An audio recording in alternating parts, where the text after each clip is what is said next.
Money is nothing but storage of value. ஒரு பணம் என்பது ஒரு மதிப்பை பாதுகாப்பாக வைத்திருக்கக்கூடிய ஒரு பொருள் மட்டுமே. Money is nothing but storage of value.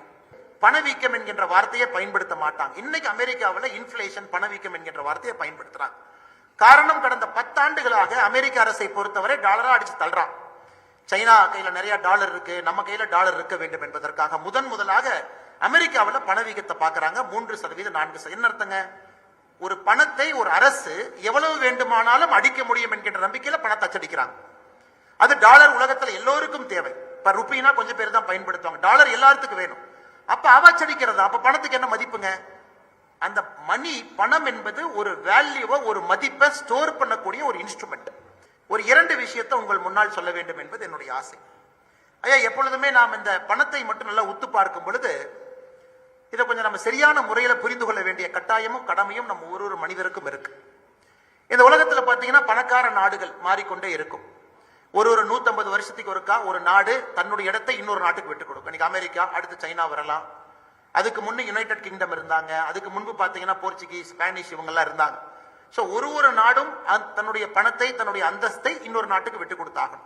ஒரு 10 ஆண்டுகளுக்கு ஒரு முறை அந்த பணக்கார பட்டியல் மாறிக்கொண்டே இருக்கும். இன்னைக்கு உலகத்தில் முதல்ல இருக்கிறவங்க 10 வருஷம் கழிச்சு இருக்க மாட்டாங்க. இந்தியாவில் முதல்ல இருக்கிறவங்க 10 வருஷம் கழிச்சு இருக்க மாட்டாங்க. உள்ளூர்ல முதல்ல இருக்கிறவங்க 10 வருஷம் கழிச்சு இருக்க மாட்டாங்க. இதை ஒரு குழந்தையும் புரிஞ்சுக்கணும், நம்ம ஒருத்தரும் புரிஞ்சுக்கணும். காரணம், நம்முடைய தகுதிக்கு மீறி, நம்மை மீறி சொத்து, அதையெல்லாம் தாண்டி 7 தலைமுறைக்கு அந்த சொத்தை நம்ம பாதுகாத்து வைக்க வேண்டும் என்று நினைக்கின்றோம். அதனாலதான் அமெரிக்கா போன்ற நாடுகள்ல பாத்தீங்கன்னா எஸ்டேட் டாக்ஸ் போட்டுறோம். தந்தை ரொம்ப வெல்தியாக, ஒரு பணக்காரனாக அப்பா இருந்தாங்கன்னா, அப்பா இறந்த பிறகு பையனுக்கோ குழந்தைக்கோ அது வரும் பொழுது நேரடியாக 50% வரி அந்த சொத்தின் மீது அரசு விதிச்சிடறாங்க. ஏன் அமெரிக்காவில் அதை பண்றாங்கன்னா, தொடர்ந்து பணக்காரர்கள் இருக்கக்கூடாது என்கின்ற விதத்திற்காக எஸ்டேட் டாக்ஸ் போடுறாங்க. அப்ப அப்பாட்ட 100 ரூபாய் இருக்கு, 100 கோடி இருக்கு. அப்பா இறந்த பிறகு அந்த 100 கோடி அப்படியே பையனுக்கும் பொண்ணுக்கும் போகக்கூடாது. ஏன்னா பையனுக்கும் பொண்ணுக்கும் போச்சுன்னா அவங்க 100 கோடியில் ஆரம்பிக்கிறாங்க. அது அப்படியே அடுத்த பையன் பொண்ணுக்கு போச்சுன்னா அவங்க 100 கோடியில் ஆரம்பிக்கிறாங்க.